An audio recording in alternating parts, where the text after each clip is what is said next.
आप सभी का मेरे YouTube channel future times classes with Prashant में स्वागत है।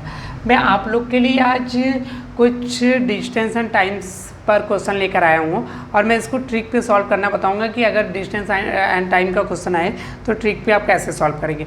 तो मैं आपको डिस्टेंस एंड टाइम का 2 वीडियो मैं यूट्यूब पे अपलोड कर दिया हूँ एंड ये मैं आपको कुछ शॉर्ट वीडियो लेकर आया हूँ और मैं अभी 6-7 वीडियो आपको टाइम एंड डिस्टेंस पे सॉल्व कराऊंगा जिस पे मैं ढेर सारा प्रैक्टिस भी कराऊंगा। ठीक है, इसमें पहले हमें देखना है क्वेश्चन क्या है। मैं ट्रिक जो बताऊंगा उसको हमें एंगल पे ध्यान देना पड़ेगा और इसका क्वेश्चन एंगल पे ही आता है। ठीक है, यहाँ पे पहले हमें देखना है क्या उन्नयन कोण है। ठीक है, उन्नयन कोण क्या होता है, ये अपने हॉरिजॉन्टल ये लाइन है, यहाँ से ये सीधा देखता है, ये ऊपर की तरफ जो देख मतलब हॉरिजॉन्टल से कोई भी आदमी ऊपर की तरफ देख रहा है तो वो उन्नयन कोण बनाएगा।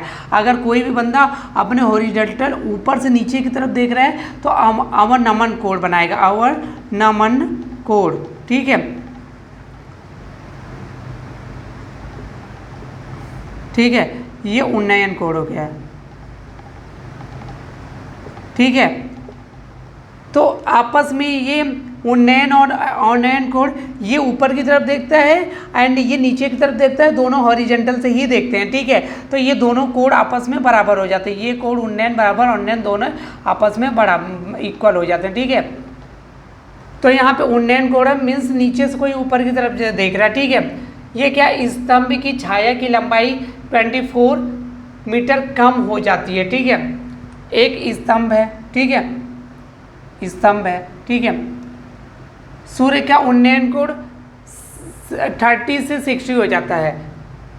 ये आपका 30 है। ठीक है, ठीक है, इसकी क्या लंबाई, छाया की लंबाई, ये आपकी छाया है, छाया की लंबाई 24 मीटर ये कम हो गई। ये आपका मान लो कोई एक्स हो गया, कम करने के बाद ये एक 60 अंश का कोण बना रहा है। ठीक है, ये कम हो गई। ठीक है, 20 ये आपका ए है। ठीक है, ये बी हो गया, ये एक्स चल के आया तो 60 अंश का कोण बनाया और ये 24 मीटर कम हुआ है। ठीक है, तो इस टाइप का क्वेश्चन हम कैसे सॉल्व करेंगे, 2 सेकंड में सॉल्व करेंगे। क्वेश्चन आपने पढ़ लिया, ये जो मैं ट्रिक बताऊंगा 30 एंड 60 जो एंगल जहाँ पे दिखाई देगा वहीं पे हम करेंगे। ठीक है, ओनली 60 एंड 30, बाकी कुछ पे अप्लाई नहीं होगा। बाकी मैं आपको कुछ और भी जो भी है 30, 60 एंड 30, 60, 90, 45,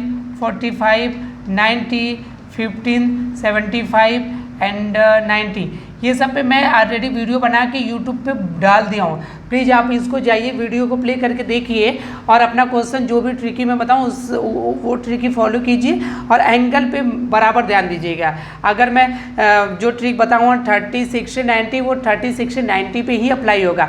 45, 90 पे जो बताया वो उसी पे अप्लाई होगा। ये नहीं कि इसका ट्रिक इसमें करो इसका करो, तो वो गलत हो जाएगा। ठीक है, तो यहाँ पे हम 30 एंड 60 का ही बताऊँगा। ठीक है, बाकी आपको देखना तो वो आप जाके देख लीजिएगा। बाकी मैं इससे रिलेटेड और भी वीडियो और प्रैक्टिस ढेर सारा क्वेश्चन सॉल्व कराऊंगा। ठीक है, तो इसमें रहता है ना, ये सपोज आपका एक्स है। ठीक है, ये मैं इस पे आपको बता दे रहा हूँ कि 30 एंड 60 पे और भी क्वेश्चन आएगा तो कैसे सॉल्व करेंगे इसी क्वेश्चन पे बता रहे हैं। ठीक है, ये आपका एक्स है, ए और बी है, ये एक्स चल के आया तो ये इसका डिस्टेंस ए है, एक्स है। ठीक है, तो इसके और इसके बीच का जो डिस्टेंस हो गया ये इसका हाफ होता है। ठीक है, एक्स और बी का जो रहता है इसका हाफ होता है। ठीक है, ये एक्स है तो इसका हाफ, तो मतलब ये 24 है। अगर इसका कोई पूछे तो ये 12 हो जाएगा। ठीक है, ये 24 है, इसका हाफ 12 हो जाएगा। और ये अगर कोई इसके स्तंभ की लंबाई पूछे तो ये हाफ √3 हो जाता है। ठीक है, हाफ √3 से गुणा कर देते हैं। अगर ये आपका दिया है और ये कोई पूछे तो ये आपका x है, x का हाफ करेंगे 12 हो जाएगा, 12 √3 हो जाएगा। स्तंभ कोई पूछा 12 √3 कोई आंसर है यहाँ पे आ गया। ठीक है, तो हमें क्या पूछा, स्तंभ की लंबाई पूछा 12 √3, ये आपका तुरंत आंसर हो गया। टिक करो, निकल लो। बाकी मैं और भी क्वेश्चन बता रहा हूँ कि और किस टाइप का क्वेश्चन बनता है। ठीक है, स्तंभ की यहाँ लंबाई पूछते हैं। अगर ये पूरी मतलब डिस्टेंस पूछता तो ये आपको बस 24 दिया है, अभी ये आपको निकालना है तो हमें ये पता है कि इसका हाफ ये होता है, तो ये 24 से इसका हाफ 12 हो जाएगा, तो ये 12 मिल गया और ये 24 होगा। 12 और 24 ऐड करेंगे तो कितना हो जाएगा, 12 और 24 जोड़ने पे 36 हो जाएगा। अगर इसके डिस्टेंस कोई पूछेगा तो 36 देखना है, आंसर टिक कर लेना। ठीक है, एंड अगर ये स्तंभ की लंबाई दिया है, ठीक है, और ये आपको पूछे, ये नहीं दिया, ये पूछे, तो इसके लिए x/3 203 ये होता है, ठीक है। ये आपका दिया है सपोज 10, ठीक है, ये आपका क्वेश्चन में 10 दिया है और एंगल 360 का बन रहा है, तो आपको कुछ नहीं करना है, इस पे अप्लाई करना है। ये क्या है, ये आपका इतना है, ठीक है। तो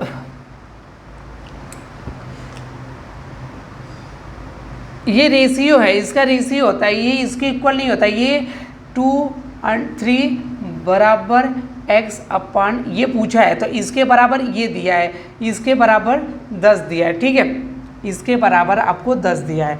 तो आपको ये वाली वैल्यू लानी है। तो अभी ये लाने के लिए हमें करना क्या पड़ेगा, इसमें हमें 2/3 से गुणा करना है, ठीक है, 2/3 x 2√3, ये अपना 2/3 से गुणा कर दो दोनों साइड, 2/3 से कर दिया, ठीक है, 2 से 2 कट गया, ठीक है, नहीं ये 4/3 से गुणा कर लो, ठीक है, 4/3 से गुणा कर लो, 4 से का 2 दूना का 4, ये 2 आ जाएगा, तो ये क्या होगा 2/3 x√3, और ये क्या होता है x/3 203 बराबर, ये यहाँ पे 4/3 का गुणा होगा, 10 चौके 40, 40/3, ये आपका आंसर का 10/40 हो जाएगा, सॉरी 40/3 हो जाएगा। तो अगर इस टाइप का 30 और 60 का एंगल बनाएगा, तो अगर आपका ये डिस्टेंस दिया है, स्तंभ की लंबाई पूछेगा तो उसका हाफ करना, 3√3 से गुणा कर देना। अगर ये स्तंभ की लंबाई दिया है और अगर ये पूछा है, इसका डिस्टेंस पूछा है या पूरे का डिस्टेंस पूछेगा, तो पहले हम इसका डिस्टेंस निकालेंगे। इसका डिस्टेंस निकालने के x/3 2√3 करना है, तो इसके इक्वल टू वो वैल्यू कर देना है, एंड इसको ये लाने के लिए हमें गुणा भाग कर लेना कि हमें क्या करें। जैसे हमने 4/3 का गुणा किया तो ये आ गया, दोनों साइड 4/3 का गुणा कर लेंगे और ये निकालेंगे। जब ये निकल जाएगा तो इसका हाफ ये होता है, तो इसका हाफ कर लेंगे तो ये 20 कितना हो जाएगा, 3 हो जाएगा, 20/3 प्लस ये हो जाएगा, दोनों का कैलकुलेशन कर लेना, तो ये पूरी की लंबाई निकल जाएगा। तो इस टाइप का ये क्वेश्चन आएगा, तो ये आप इस ट्रिप के करना जहाँ पे 360 का एंगल बनेगा। ठीक है, थैंक यू।